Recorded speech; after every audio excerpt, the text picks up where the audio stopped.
Chicago. This roster is shaking, and there are 3 stories you just cannot sleep on. A defensive lineman just signed, and the impact is way bigger than it looks. A local offensive tackle prospect might slip right through the draft if Poles does not move fast.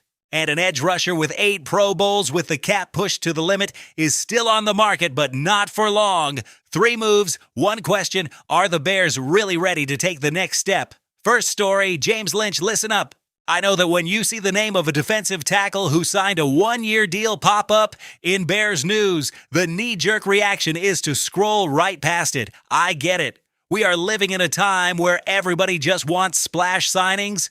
Big-time names, headline moves, but let me say this, and I want you to really hear it. There are moves that do not make noise when they happen, and then they end up shaping an entire season in the trenches. And bringing in James Lynch fits that exact category. The Bears just confirmed the signing of defensive tackle James Lynch on a 1-year contract. Lynch is coming off 2 seasons with the Tennessee Titans, where he played 34 games and racked up 45 tackles, 1.5 sacks, 3 tackles for loss, 5 quarterback hits, and 3 passes defended. For anyone who actually follows the NFL, those are the numbers of a solid rotational player, someone who gives real depth in the defensive line rotation. Not a star, not a Pro Bowler, but in modern football, depth on the defensive front is literally what separates the teams that survive a full season from the ones that fall apart in January.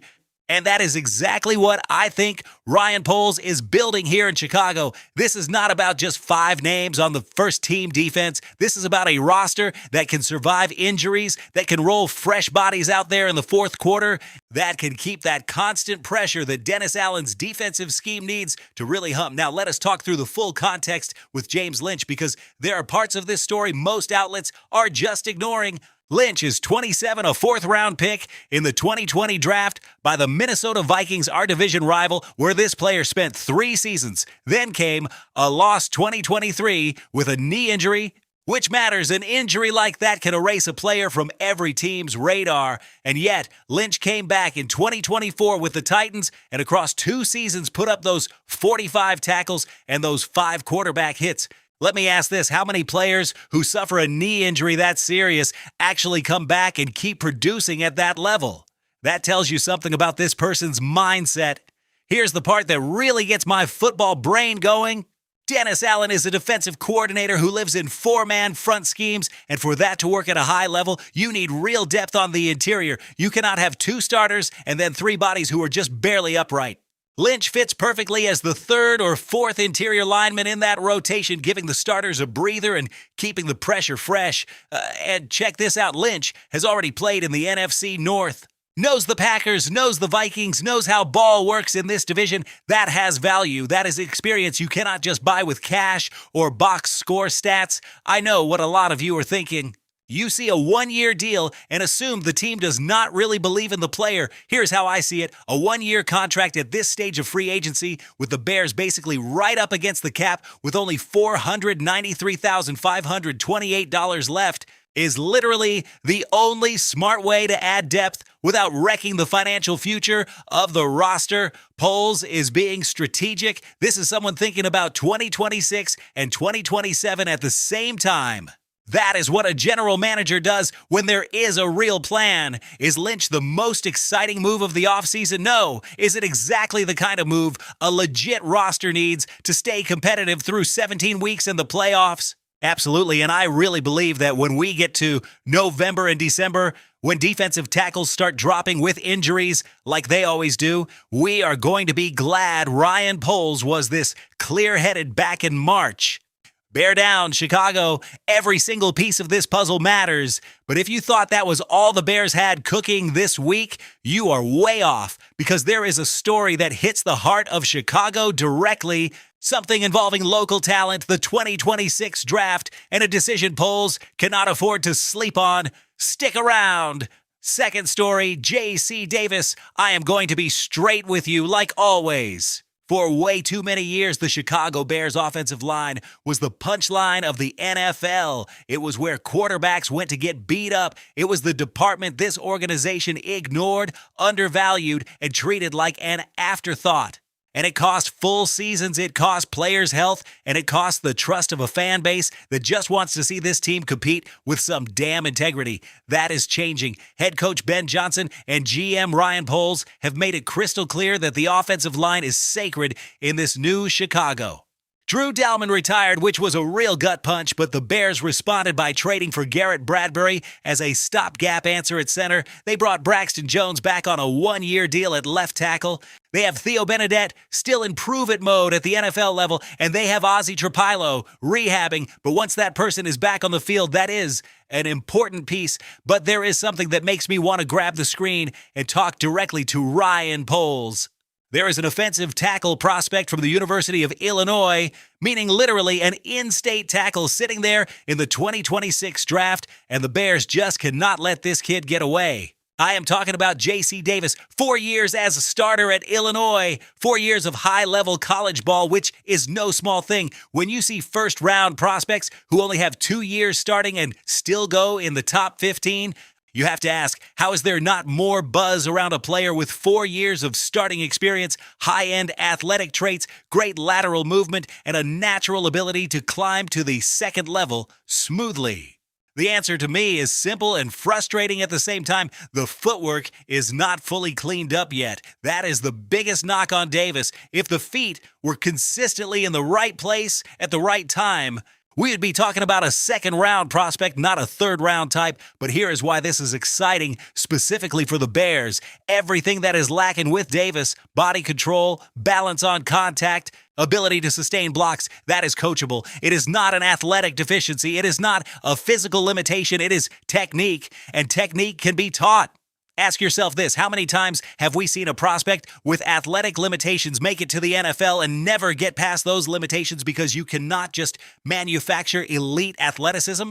A lot. But when someone has the athleticism, the length, the play strength, and the only real problem is technical, that is the exact kind of project a good coaching staff can mold, and I think Ben Johnson's staff is exactly that kind of staff. Now, let us talk about what this means for the roster. Braxton Jones is back, sure, but on a one-year deal. That means in 12 months, that chair might be empty again. Benedette still has to prove it. Trapilo is rehabbing. If the Bears draft Davis on day 3, nobody is asking for a week 1 starter. They are building offensive line depth with a player who knows Illinois cold, who has played under pressure in the Big Ten, and who has all the physical tools to grow in the right system. And here's the part that hits hardest emotionally. J.C. Davis is from Illinois, not from Florida, not from California, from Illinois. This kid grew up just a few miles from where the Bears play. Drafting this player would be a statement to the city of Chicago that this organization does not just want to win, it wants to win with people who love this place as much as the fans do. There is a reason Chicago fans connect so deeply with certain players. It is not just the name on the jersey. It is knowing that this player understands what it means to play in that November wind at Soldier Field, understands what Chicago is, comes from this ground. Davis has that bond before ever playing a single NFL snap. The question Ryan Poles has to answer before the draft is this: how valuable is real quality depth on the offensive line when the quarterback is Caleb Williams? And I think every Bears fan already knows the answer. That depth is everything, absolutely everything. Because if Caleb Williams takes a beating, Chicago takes a beating, and nobody in this town wants to walk down that road again. Poles, do not let this kid slip to another team. Not in this draft, not at this moment. And if that had you on the edge of your seat, buckle up, because the next story is the one all of Chicago has been waiting for and dreading at the same time. An 8-time Pro Bowl vet is still on the market. The cap space is basically tapped out, and the window to lock in this crucial piece is closing in real time. Do not go anywhere. Third story team, Fatioioki Jordan, OK Chicago. Let us get into what has everybody on pins and needles this offseason, and to understand how big this moment is, we have to be brutally honest about what went down before. The Bears wanted Trey Hendrickson, could not get it done. They wanted Max Crosby in a blockbuster trade that would have rocked the whole league, could not get that done either. Two of the best pass rushers available this offseason ended up somewhere else. and Chicago had to sit there and watch the top toys on the market go to other teams. That stings. And if you are being honest as a fan, you know it hurts. But here's the news that could flip that whole narrative in a single move. The Sporting News, through analyst Vinny Iyer, is predicting that the Chicago Bears will sign veteran edge rusher Cam Jordan to line up opposite Montez Sweat up front. And if you do not really know who Cam Jordan is, let me lay this out because this is a resume that demands respect. Cam Jordan is 36. 8 Pro Bowls, spent an entire career with the New Orleans Saints, played out the final year of a $55 million deal in the 2025 season. And instead of shutting it down and coasting into retirement on past stats, this person went out and put up 10.5 sacks. 10.5. At 35 years old, in what a lot of people thought would be one last ride, Cam Jordan had a season most young pass rushers would kill for. How many 36-year-old players in this league are still putting up double-digit sacks? You can count them on one hand. That is why Cam Jordan is not just some declining veteran trying to squeeze in one last stop. This is someone who still has real gas left in the tank, still capable of wrecking a pocket. Now, the Dennis Allen connection is what ties all this together. Allen was the head coach of the New Orleans Saints, coached Cam Jordan for years, knows exactly how to use this player, when to use this player, what situations unlock the best version, and how to get every last bit out of a veteran who has seen every look the NFL can throw out. That is not some throwaway detail. That is a real edge. When you bring in someone who already knows the defensive coordinator, already knows the scheme, already understands the mindset that coach wants to install, the learning curve basically disappears. Cam Jordan in Dennis Allen's system in Chicago is not some long-term project. It is plug and play from day one. And let me say this as clearly as possible. Picture Montez Sweat and Cam Jordan on opposite sides of the Bears' defensive front. Sweat, one of the most terrifying forces in the league when locked in, with Jordan on the other side, forcing quarterbacks into bad decisions. Can a left tackle and a right tackle double team both of them? No shot. It is mathematically impossible. That means somebody is getting singled up one-on-one against two of the most experienced and effective edge rushers this game has seen in recent years. Here's where the tension comes in, because it is not all sunshine and high fives. The Bears have exactly $493,528 in cap space. That is literally less than $500,000. Spotrac has a projection that Jordan could sign a one-year deal for around $6.7 million, and I actually think that is light, because with the production in 2025, Jordan can easily ask for and get close to $10 million. So how do the Bears make that math work? The answer has to involve restructuring existing contracts or making some kind of financial move to open up enough space to make this signing even possible. Poles has already shown more than once that there is a strong handle on cap gymnastics. The question is whether there is enough wiggle room left and enough organizational will to pull the trigger. Because here's the reality nobody really wants to say out loud. If the Bears do not sign Cam Jordan or someone at that same level, this team is walking into 2026 with Montez Sweat as the only proven elite pass rusher. And that means every offensive coordinator in the league is going to throw their best tackle and constant help at Sweat on every single drive. When that happens, the pass rush falls off a cliff. When the pass rush disappears, quarterbacks sit back there forever. And when quarterbacks have all day, the defense Dennis Allen is trying to build turns into background noise. There is another angle here that matters. ESPN's breakdown this week also made it clear the Bears' secondary still needs help.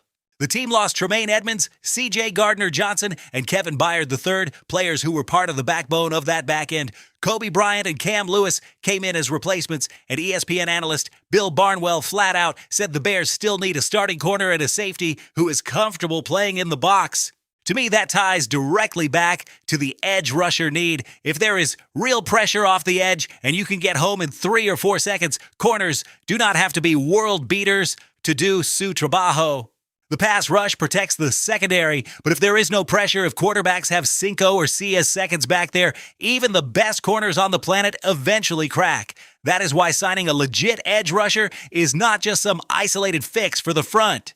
It is the move that protects and elevates the entire defense. Cam Jordan has already left the door open to leaving New Orleans. The exact message was clear. If the numbers do not make sense in New Orleans, it is time to find a new path. Chicago can be that path. Dennis Allen can be the reason that path points here, and Montez Sweat can be the competitive reason that makes it all click. Let me say this with the same certainty I bring to anything on this channel. If the Bears lock in Cam Jordan and draft smart over the next few weeks, this defense could be something special in 2026. If they do not get this done and walk into the season without a real running mate for Sweat, we're going to regret it by October, and Chicago has already taken enough hits. This city deserves to watch these Bears actually swing for something big, not just hang on. The window is open. The player is out there.